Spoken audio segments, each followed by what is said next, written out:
tuyo na yung falls.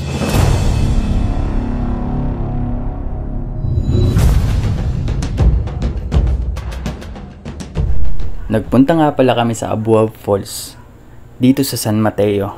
Malapit nga lang pala to sa Timberland, since ito nga yung pinakamalapit na lugar na pwede namin puntahan. Medyo malayo-layo din yung nilakad namin, higit 1 oras bago kami nakarating. Kung mahilig ka sa mga nature, ma-appreciate mo yung pinakadaan niya. Although tuyo na yung mga tubig, pero maganda pa rin yung formation ng mga rock dito.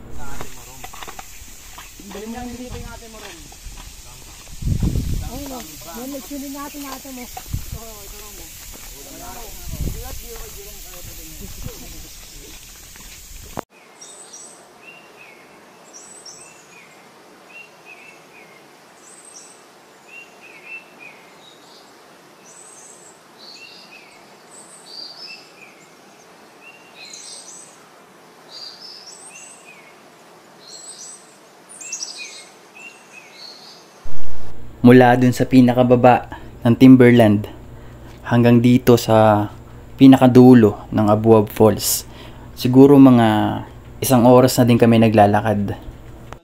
Gusto na nga namin sanang bumalik kasi napakalayo, promise. Kaya feeling namin naliligaw kami, pero tinuloy pa rin namin.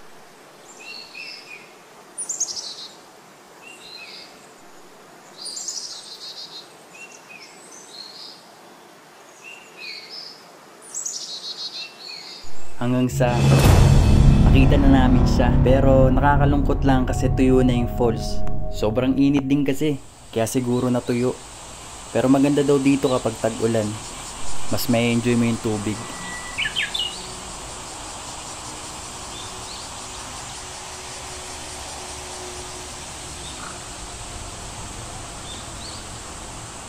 Balmingan